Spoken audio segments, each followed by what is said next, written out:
Hey friends, Miss Cassie here with Solon Public Library's Digital Storytime.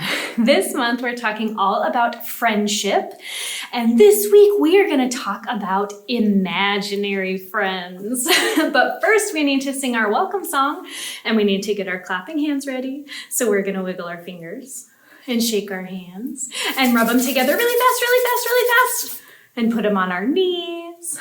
Okay, here we go. If you wanna read a book, clap your hands.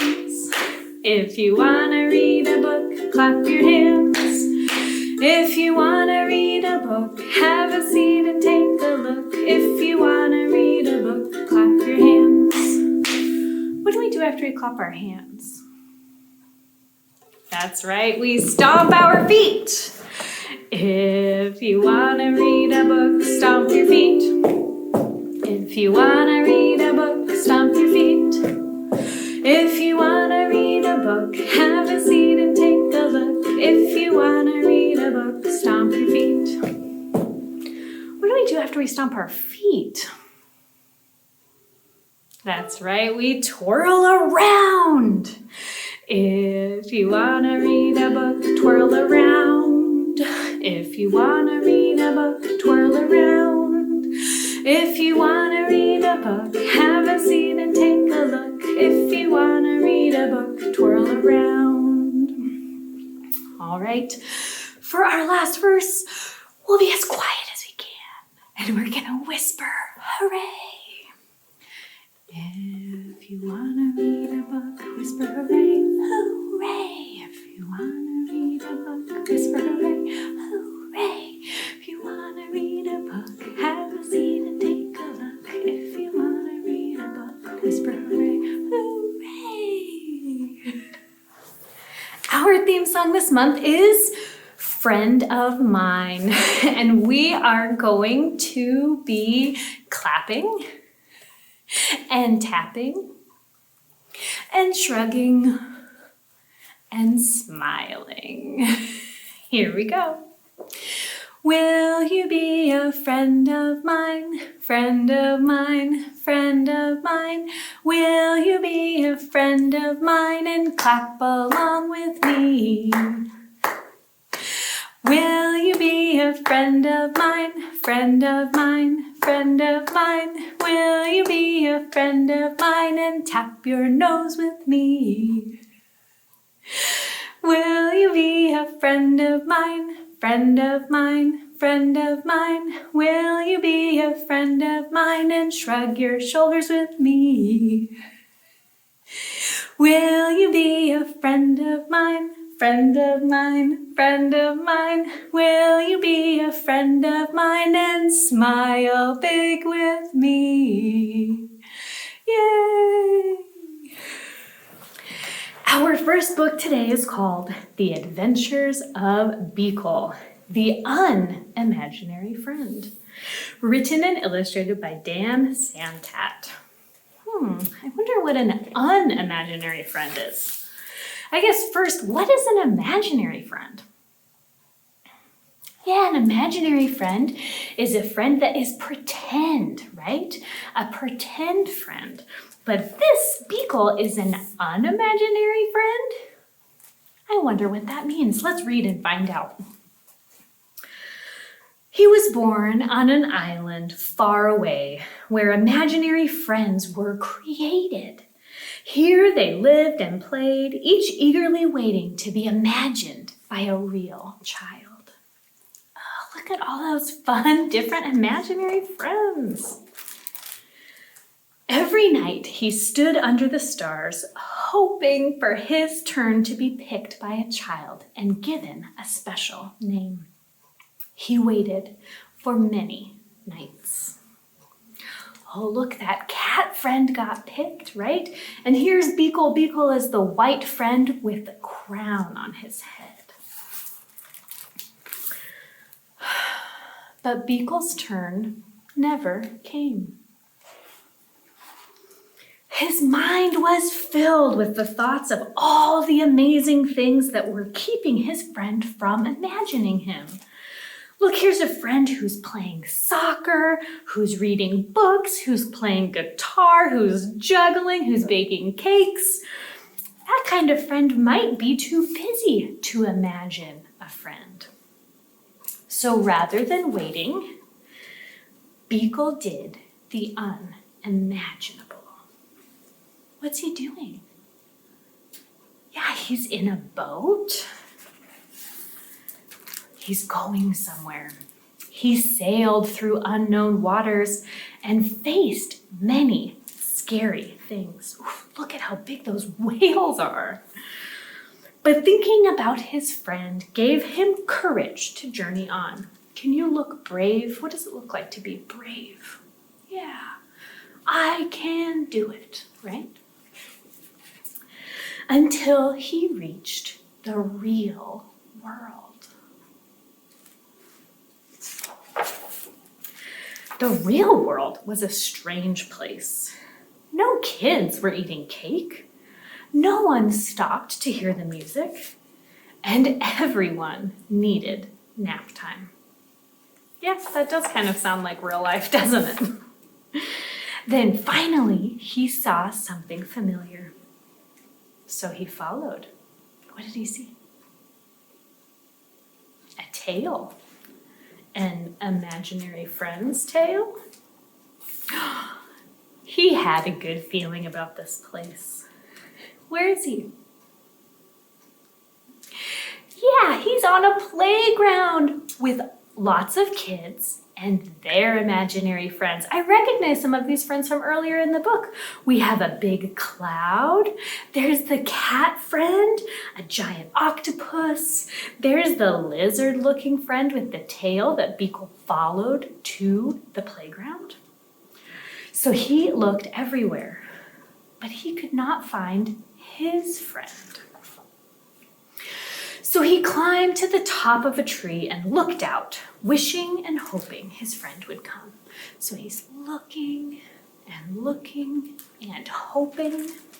There are lots of kids in that tree.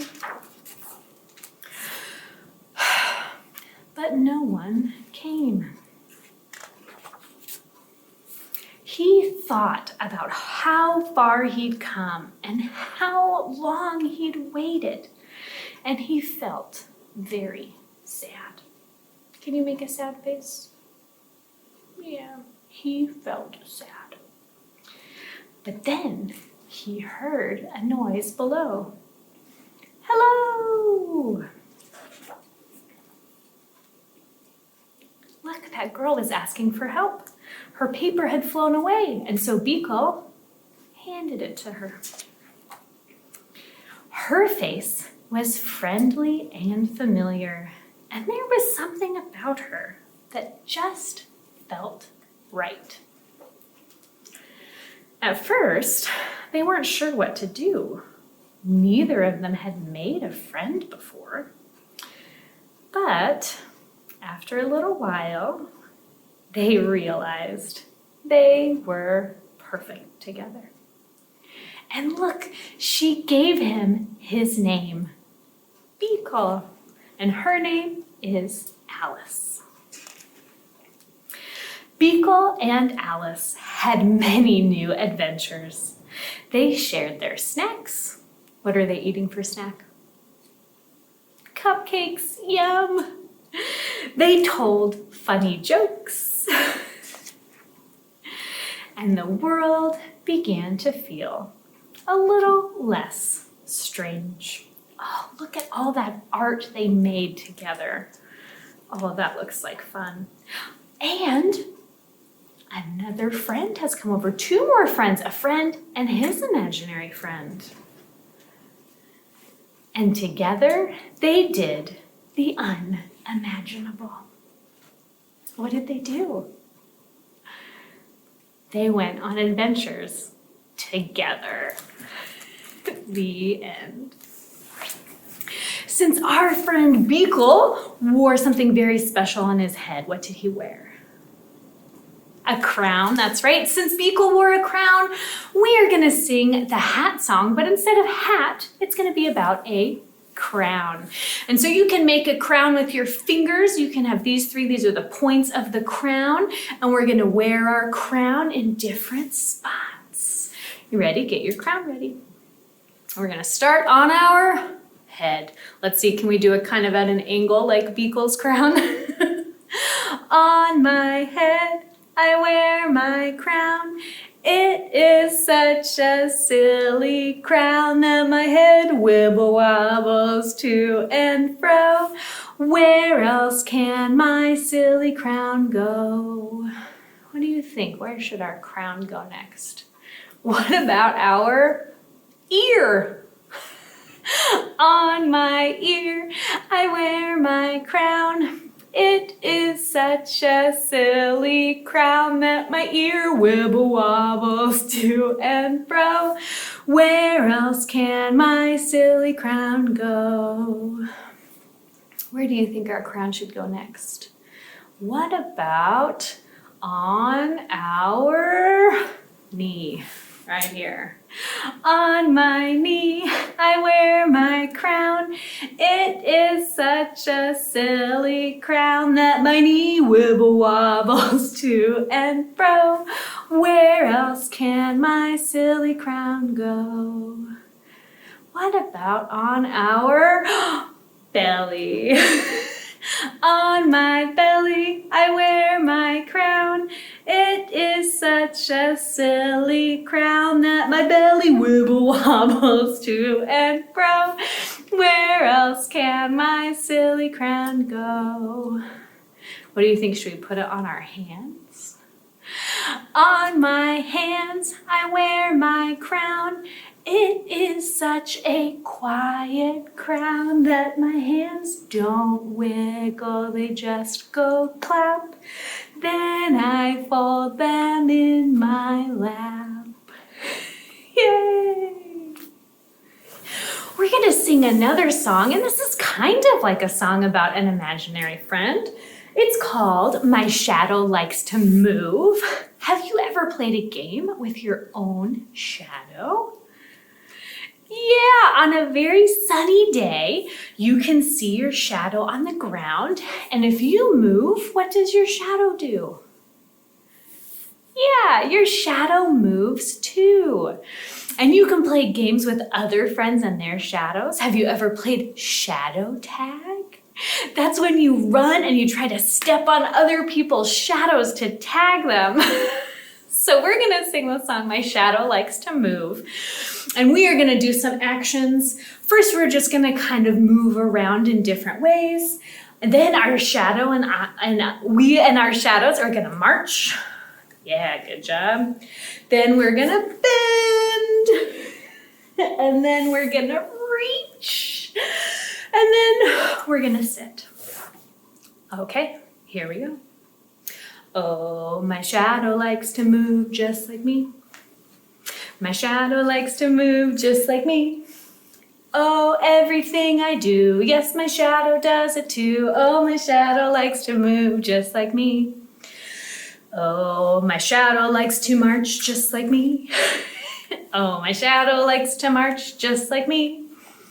Oh, yes, everything I do, yes, my shadow does it too. Oh, my shadow likes to march just like me. Oh, my shadow likes to bend just like me. Yes, my shadow likes to bend just like me. Oh, yes, everything I do, yes, my shadow does it too. Oh, my shadow likes to bend just like me. Oh, my shadow likes to reach just like me. Oh, my shadow likes to reach just like me. Oh, yes, everything I do, yes, my shadow does it too. Oh, my shadow likes to reach just like me. And my shadow likes to sit just like me. Oh, my shadow likes to sit just like me. Oh, yes, everything I do, yes, my shadow does it too. Oh, my shadow likes to sit just like me. Yay! Our last book today is called Uni the Unicorn, written by Amy Krauss Rosenthal and illustrated by Bridget Berger. unicorns. Are unicorns real, or are unicorns pretend, just like imaginary friends? I don't know. Let's read our book and see in this book if unicorns are real or pretend. In almost every way, Uni was like all the other unicorns. A magnificent mane, though Uni's was extra magnificent. Golden hooves, though Uni's were extra golden. And sparkling purple eyes, though Uni's were extra sparkling. Like the other unicorns, Uni had a special swirling horn with the power to heal and mend. And like the other unicorns, Uni could make wishes come true. She sounds pretty magical. But there was one thing that definitely set Uni apart. Uni believed that little girls were real. So in this story, unicorns are real and people are imaginary. But Uni believes that people are real too, just like unicorns. But Uni's friends laughed and said, "Silly Uni, everyone knows there's no such thing as little girls. They are just make-believe." And at home, Uni's parents just brushed it off with knowing smiles. Oh, but Uni was certain, absolutely certain, that little girls were real, no matter what everyone else said. And look, she drew all kinds of pictures of her playing with a little girl. Uni knew that somewhere far away, but not that far away, there was a little girl waiting. A strong, smart, wonderful, magical little girl. And she would be the best friend a unicorn could ever ask for. So Uni imagined all the things they would do together. What would you do if you had a unicorn friend? Yeah, would you ride your unicorn friend? Would you do magic with your unicorn friend? Would you brush their magnificent mane? Yeah, let's see what Uni imagines would be fun to do with her little girlfriend. They would run fast through the meadow. Yeah. They would spin and twirl in the sunlight. They would explore and help forest creatures in need. Oh, that sounds nice. And other times, they would just sit quietly and talk about important things. And look, the little girl is braiding Uni's mane. Oh, that is something friends do, right? And of course, they would slide down rainbows together. Of course, why didn't we think of that? Uni fell asleep that night and had enchanted dreams. So look, she's dreaming of all the things that she would do with her little girl best friend. What Uni did not yet know, but would discover soon enough, was that somewhere far away, but not that far away, there was indeed a real little girl. And even though her friends said, unicorns are just make-believe, and despite her parents knowing smiles, this little girl was certain, absolutely certain, that there was a unicorn, a strong, smart, wonderful, magical unicorn, just waiting to be her friend. The end. So what do you think? Do you think Uni and the little girl ever found each other and became real friends, not just make-believe friends? Yeah, I think they found each other too. All right, friends, this is the end of our story time this week, which means it's time for our goodbye song. We read a book and we played a game and we sang a song together. We read a book and we played a game. We had a fun adventure. Now go read a book and go play a game and sing a little tune. Go read a book and go play a game. We'll see you back here soon. See you next time, friends. Bye.